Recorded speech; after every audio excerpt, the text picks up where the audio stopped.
The Men in the Maze. Chapter 6. A great deal happened in a very short time. Mr. Benedict fell asleep, having been startled by the emergency bell, and toppled sideways into the ready arms of number 2.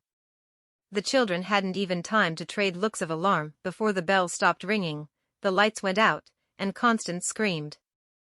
And then, after much jostling and elbow-bumping and fumbling in the dark, Kate found her flashlight and switched it on, and Constance was gone.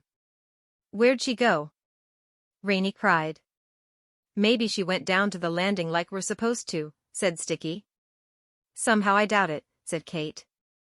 "Okay, all of you," said Rhonda urgently as number 2 tried to shake Mr. Benedict awake. "Hurry down to the landing at once. Milligan will meet you there, and he can find Constance if necessary. Number 2 and I will join you as soon as Mr. Benedict wakes up. Now run." The children stumbled from the room, Kate leading the way with her flashlight, and out into the dark hallway. With the thunder rumbling and wind moaning and rain beating on the roof, it would be quite impossible to hear someone sneaking up on them, and the children, aware of this, clung to one another in the darkness as they found their way to the stairs. Trembling at each fresh burst of thunder, they made their way down to the landing. Kate's flashlight beam passed over the bell, hanging silent and still, then fell upon a very sad face. "Where's Constance?"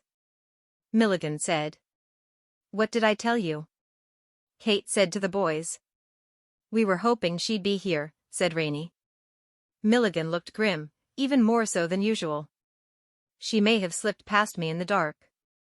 This complicates things. No time to take you to a safe place. If she's in the maze we might lose her any second. But I can't leave you here alone. You'll have to come down with me." "Into the maze?" Sticky asked. "In the dark? There's no help for it. Now grab onto my jacket, Sticky, and you others grab onto him. Whatever you do, stay with me. And Kate, turn off your flashlight. It will only help them find you." "Them?" "Yes," Milligan said. "They've come for you. Now don't speak." None of the children spoke, though 2 of them gulped, and down into the maze they went. The lights were out here too, they no longer came on when you entered a room. It was perfectly black, and in this perfect blackness they moved, stalking from room to room, until Milligan suddenly froze. The children caught their breath. At first Reynie saw nothing. Then, looking behind him, he glimpsed 2 flashlight beams passing through one of the other rooms.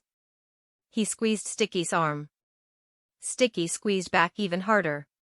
From the direction of the flashlights came a sudden cry of pain. It was Constance's voice, followed by a thudding sound, as of someone falling to the floor. A man's voice hissed, "I have her." "Come," Milligan whispered, hurrying toward the lights.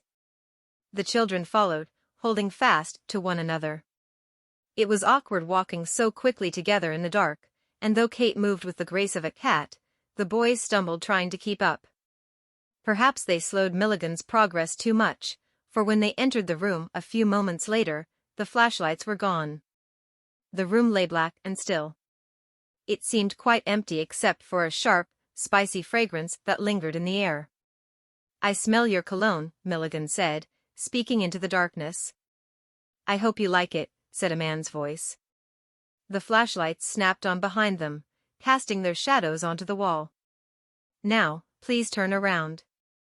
Turn around very slowly. Let's all stay nice and calm." Milligan started to turn, but the terrified children, realizing they'd been tricked and not wanting to believe it, clutched at one another and did not move. "That's a little too slow," said the voice. "Come on now. Let's have a look at you. Don't worry, we won't shine the lights in your eyes. I know that's uncomfortable." Milligan pressed the children's shoulders and slowly turned them toward the voice. The man had spoken the truth, the flashlights were pointed downward, and in the glow cast by their beams Reynie could just make out who carried them. He didn't know what he had expected to see, but it wasn't this: 2 handsome men, one of them impressively tall, staring back at him with pleasant, welcoming expressions. The men wore tailored suits and large, expensive-looking silver watches, and over their suits they wore fine long raincoats that dripped water onto the floor. Both smiled in an unexpectedly friendly way. In fact, their bright smiles, along with their elegant appearance, were for an instant so surprising and disarming that Reynie almost relaxed. Almost. But then his eyes fell on a lumpy canvas bag in the shadows behind them. Out of the bag poked one of Constance's tiny feet. "Did you really think we couldn't hear you coming?" asked the tall man. He spoke cheerfully, as if he and the children were sharing a joke. "Why, you're a herd of buffalo. Now raise your hands above your heads, please." Reynie was frightened, but he couldn't see why they should obey. The men seemed to carry no weapons. But Milligan did as the man said. Obviously he knew something Reynie didn't, and so with hearts galloping, Reynie and Kate let go of each other and raised their hands, too. Sticky, however, had grown confused in his fright and would not let go of Milligan's jacket. "Please tell the bald boy to raise his hands," insisted the tall man. "It's all right, Sticky," said Milligan. "Do as he says, child. Come now, let go." At last Sticky managed to release his grip. The moment he did so, and to the great surprise of everyone present, Milligan leaped toward an open doorway and vanished from the room. He had moved so quickly, and so unexpectedly, that no one had a moment to react before he was gone. The men looked at each other and burst out laughing. Reynie felt his mouth go dry. Sticky let out a whimper. "Some protector," laughed the shorter man. "I must say, he did a fine job protecting himself. I've never seen anyone move so fast." The tall man chuckled. "Did he seem familiar to you at all?" "Now that you mention it, he did," said the other, scratching his head. "Though I can't place how. Anyway, let's get this over with." "What are you going to do with us?" Kate demanded.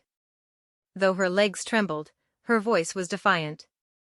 The tall man tucked his flashlight under his arm and held out both hands, palms forward, in what was meant to be a comforting gesture. "Now just stay calm," he soothed. Meanwhile the shorter man was doing exactly the same thing, tucking away his flashlight and holding out his hands. It was then that Reynie noticed that the men's huge silver watches were identical, and that for some reason they each wore two, one watch on each wrist. "If you children stay nice and still," said the tall man, flashing a sympathetic smile, "I promise this won't hurt a bit." "Oh, come on, let's tell the truth for once," said the other. "Just for kicks." The tall man rolled his eyes. "All right, the truth is that this will hurt. A lot. But if you hold still," he said, shaking his arms to clear the watches from his suit cuffs, "I promise it won't hurt long." Reynie felt Kate and Sticky stiffen beside him. They didn't know what was coming, but they knew it was going to be awful. The men started laughing again. Reynie heard an electrical hum. Abruptly, the laughter ceased. It was interrupted by two odd whistling sounds, swit, swit, upon which the tall man closed his eyes, dropped his flashlight with a clatter, and sank to the floor. The other did exactly the same, slumping unconscious on top of his partner. The flashlights, rolling free, sent their bright beams willy-nilly about the room. One of the beams settled on the doorway behind the fallen men, where Milligan now stood holding a tranquilizer gun.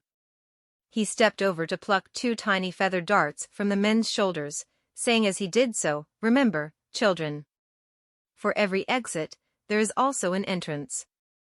The dining room seemed an altogether different place now. The rain had let up, the drafts were gone, and bright sunlight streamed through the window. Yet the mood in the room was dark. On the table the children's breakfast lay just as they had left it. Only an hour had passed since Reynie asked Milligan for tea and honey, but the teapot and honey jar might well have been props in a play, so unreal and insignificant did they seem now. Everyone sat at the table except Constance, who was sitting on the floor. The men in the maze had given Constance quite a shock, an actual shock, delivered by way of wires that flicked like snakes' tongues from their watches, she'd said, and she remained somewhat addled. Her wispy blonde hair stuck out in all directions like a small child's drawing of a sun, and her eyes seemed to roam about independently of each other. Moments before, she had walked in a circle around her chair, attempting without success to sit in it, then dropped to her bottom on the floor, where she said she believed she would sit for the time being. Mr. Benedict was watching her with concern. "Are you sure she's all right, Rhonda? You examined her carefully?" Rhonda nodded. "She'll feel better soon." "Okay, who were those men?" Kate blurted out. "Professional kidnappers," Mr. Benedict said. "Crafty fellows who work for the sender. You'll recall he uses children to send his messages." "So he captures them?" Kate said. "He has subtler methods, too. But some children, yes, he captures. His scouts have an uncanny nose for vulnerable children. Don't worry, they've been deposited far from here and will be unconscious for quite some time, thanks to Milligan." Number 2 clucked her tongue. If only Constance hadn't gone into the maze. "Constance, why on earth did you decide to go down there, anyway?" "I didn't decide to," Constance snapped. "I was trying to go down to the landing like Mr. Benedict told us to." The boys looked at Kate, who acknowledged with a shrug that she'd been wrong, "but I tiptoed down one flight of steps too many. Then I heard someone behind me, so I went deeper into the maze to get away." "But they found me," she said with a shiver. "They definitely found me." Number 2 patted her shoulder. "Don't worry, Connie, you're safe now." "Don't call me Connie," she said crossly. She rose unsteadily from the floor and made another attempt at the chair. This time she managed to climb into it. "I'm glad you're feeling better, Constance," said Mr. Benedict. "But won't those men come back?" Reynie asked. "It's possible," Mr. Benedict said. "Which is why we must work quickly. As it is, I'm hoping we can avoid detection long enough to launch our investigation." "And if we can't," said Constance, as if she rather expected failure. "If we can't, child, all is lost," Mr. Benedict cried. Instantly, he looked regretful. In a softer tone he said, "I'm sorry to raise my voice. Failure in this instance is an upsetting prospect. Now, please, let me explain.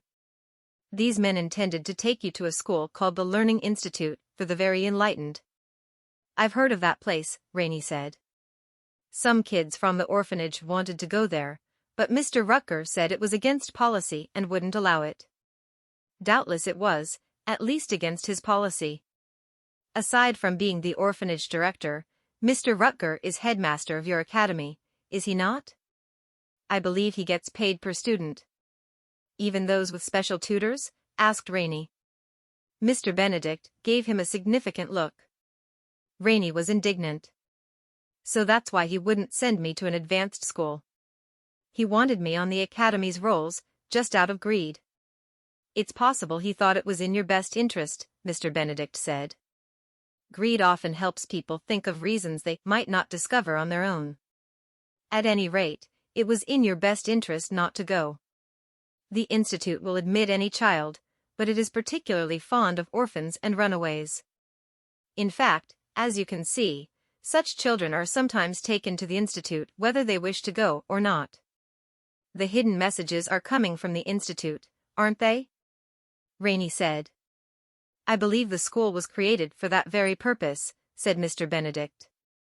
"Every so often the sender must have new children, and the Institute receives a steady stream." "I can't believe the sender gets away with it," Sticky said. "He's very cunning, Sticky.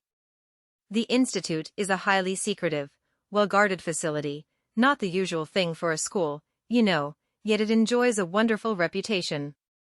The hidden messages have convinced everyone of the Institute's great virtue. There's an often repeated phrase in the hidden messages," Rhonda explained.